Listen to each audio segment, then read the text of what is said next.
Formalin মুক্ত fresh আম খাওয়ার যে একটা শান্তি, এটা আসলে বলে বোঝানো যাবে না। এখন আমের মৌসুম, আর প্রত্যেকের বাড়িতেই কম বেশি আম গাছ রয়েছে।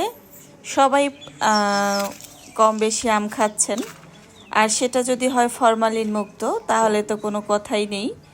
খেয়ে অন্যরকম একটা তৃপ্তি পাওয়া যায়। আর এটা হচ্ছে এখন যে ভিডিওটুকু করছে, এটা আমার ভাই ভিডিও করে দিয়েছে। তো ও গাছ থেকে আম পাড়ে নিচ্ছে আর কি। তো একদম আমাদের ঘরের সাথেই আর কি গাছটা।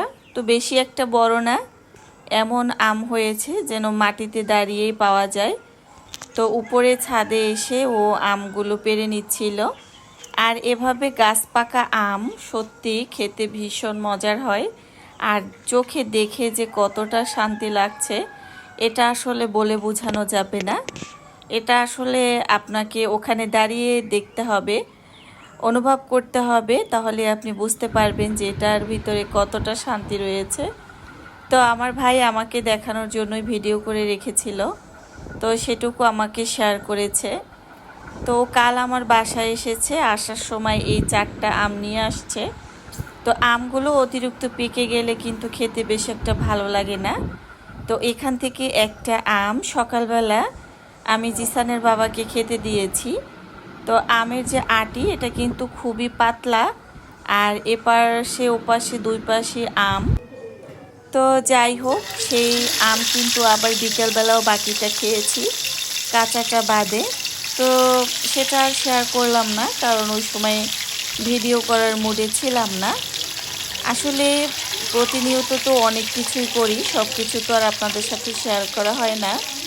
যখন একটু ভালো লাগে যে না আসলে ভিডিওতে শেয়ার করি, তখন হয়তো একটু শেয়ার করি, এছাড়া কিন্তু না। তো আমার অনেক সময় কোনো কিছু করার সময় মনে হয় যে ভিডিও করি, তো অনেক সময় ইচ্ছাও জাগে না, আবার অনেক সময় ইচ্ছে হয় যে না আসলে নিজের মতো করে সময়টা কাটাই, সব কিছু যে শেয়ার করতে হবে এমন কোনো কথা নেই। তো যাই হোক, আমি ভয়েস দেওয়ার সময় কিন্তু আমার মেয়েও চলে আসছে আমার কাছে। আর এটা ছিল আজকের দুপুরের রান্না, জুমার দিনের।